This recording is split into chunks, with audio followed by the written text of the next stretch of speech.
Bonjour, ici Hélène Rondeau. Ça fait longtemps qu'on n'est pas allé fouiller ensemble dans mon garde-manger.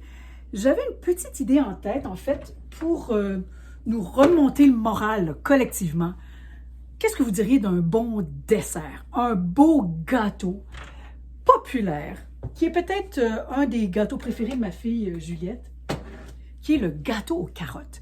Et pour ce faire, on va avoir besoin, c'est une recette un peu vintage en fait, on va avoir besoin d'ananas broyés. Ceux-là sont dans leur jus. Et de beaux raisins blonds ou de raisins de Corinthe ou d'un petit raisin sec que vous avez dans votre garde-manger. Allez, on s'en va en cuisine. Je me suis installée ici sur la table de salle à manger. Je trouvais que la lumière était tellement belle. C'est un gâteau ultra simple. La recette remonte, je pense, au magazine Sel et Poivre. Dans les années 70-80, au Québec, il y avait un magazine qui se voulait vraiment porter sur la gastronomie et accessible, en fait, à monsieur, madame, tout le monde. Et si je me souviens bien, ma mère faisait la recette du magazine Sel et Poivre que j'ai ensuite retranscrit dans mon petit livre. C'est ultra simple parce qu'il n'y a pas vraiment de technique. Étonnamment, est-ce qu'il y a un ordre pour mettre les ingrédients dans mon bol? Pas du tout. C'est même un gâteau qu'on peut faire à la cuillère ou à la mixette. Donc, ici, j'ai réuni mes ingrédients secs. Alors, la farine, la poudre à pâte, le bicarbonate, une petite quantité de sel et un peu de cannelle. Pas trop, vous savez, je ne suis pas très forte sur la cannelle. Je trouve que c'est souvent trop dominant dans une recette, mais ici, ça marche bien avec les carottes. Donc, à ça, on va ajouter, je vous dis, là, quand je vous dis, on ajoute tout, de l'huile de canola, du sucre. C'est quand même raisonnable. Dans ces années-là, on faisait des gâteaux avec 2 tasses de sucre. Celui-là, il y en a 1 tasse, alors ça va. Et des œufs. Bon, je ne sais pas pourquoi je me suis entêtée à utiliser mon petit contenant trop étroit pour mes 4 œufs. La cuisine de paresseuse, dirait ma mère. Bon, voilà. Et je vais mixer ça parce que le reste, je vais le faire à la cuillère. Pourquoi? Parce que ce sont des ingrédients plus solides. Je pense entre autres à des noix de Grenoble. Il y en a 1 tasse. 1 tasse de mes petits raisins blonds que vous avez vus tout à l'heure. La presque totalité de ma conserve d'ananas broyés. En fait, 1 tasse et quart. Vous aurez les quantités. Hein? Dans la recette, là, vous n'avez pas à vous inquiéter. Et mes 2 tasses de carottes râpées. 2 tasses, c'était à peu près 3-4 belles carottes. Bon, une fois que tout est humecté, là, j'arrête ça là, d'accord? Et on va ajouter le reste des ingrédients en les incorporant à la main. Voilà ce que ça donne.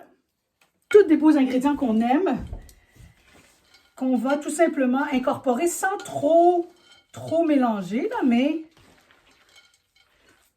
c'est ce qui va donner toute la saveur à ce gâteau.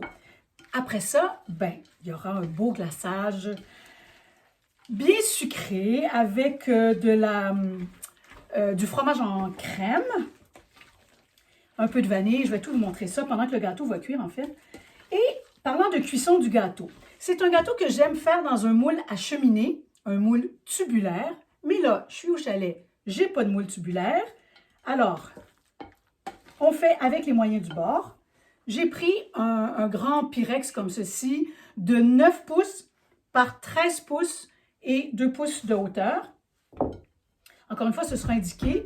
Là, maintenant, si vous avez des moules ronds, des moules carrés, des moules à charnière, ne me demandez pas, je ne suis pas une encyclopédie. Allez voir pour les équivalences en ligne. Bon, mon gâteau est bien mélangé. Je verse comme ceci. En fait, c'est un gâteau qui va nous permettre d'en offrir aux enfants, à ma maman, à leurs amis qui pourront se délecter eux aussi parce que ça fera comme de beaux carrés en fait. Bon, laissez-moi récupérer ça ici. Je veux rien perdre. Deuxième partie, on va faire le glaçage pendant que le gâteau est au four, comme je vous disais. Donc, 2 tasses de sucre à glacer auquel on va ajouter du beurre doux, ramolli, c'est important. Donc, je crois par cœur, là, comme ça, que c'était une demi-tasse de beurre doux ramolli. Du fromage à la crème, il y en a 6 cuillerées à soupe. Donc ça aussi, on veut qu'il soit quand même ramolli, température de pièce. On va ajouter un petit bouchon de vanille, donc à peu près 5 ml, une cuillère à thé. Et dans la recette originale, ce qui m'a beaucoup surprise parce que ça faisait un petit bout que j'avais fait cette recette, il y a un œuf. Un œuf dans du glaçage. C'est quand même étonnant. Je vais le faire parce que je l'ai toujours fait, mais je vous dirais que vous pourriez aussi remplacer l'œuf par peut-être 2 ou 3 cuillerées à soupe de lait ou de crème pour faire un crémage à notre beau gâteau aux carottes. Alors, le gâteau est bien refroidi. Je voulais vous dire que j'ai terminé quand même mon glaçage à la mixette. Pourquoi? Parce que je voyais des petits grumeaux dans mon sucre en poudre. Donc, je voulais vraiment un glaçage bien lisse. Et là, ben, c'est le moment de glacer ce beau gâteau. Vous pourriez le faire à 2 étages avec un étage de glaçage au centre. Comme je disais, si c'était un moule tubulaire, vous pourriez en mettre aussi au centre du tube. Écoutez, ça va faire des heureux. C'est un petit gâteau vraiment simple, vous avez vu, à faire. Un enfant pourrait faire ça aussi et avoir beaucoup de plaisir et être très fier de présenter ça à la famille. Puis vous avez vu, là, j'ai pas d'outils très spécialisés de pâtissier.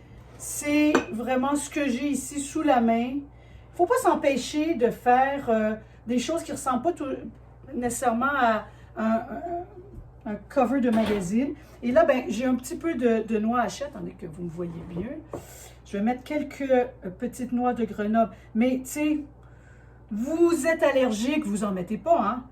C'est la même chose, vous n'aimez pas ça, vous allez glisser les raisins dans un muffin ou dans un gâteau, vous les omettez, hein, tout simplement. C'est là pour, comme base, tout simplement. Et ben voilà, le gâteau aux carottes. Et on ne peut pas suspecter le bonheur qu'il y a à l'intérieur. Regardez-moi ça. On voit que les carottes sont fondantes, elles ont cuit. Il y a des petits morceaux de noix pour le croquant, les raisins et ce glaçage absolument aérien. Bon, je trouve que c'est bon. En fait, l'ananas donne beaucoup d'humidité, beaucoup de moelleux. Alors, c'est un gâteau, ma foi, qui va réconforter tout le monde. Et puis, ben, je vous souhaite d'en faire aussi chez vous. Donnez-moi des nouvelles.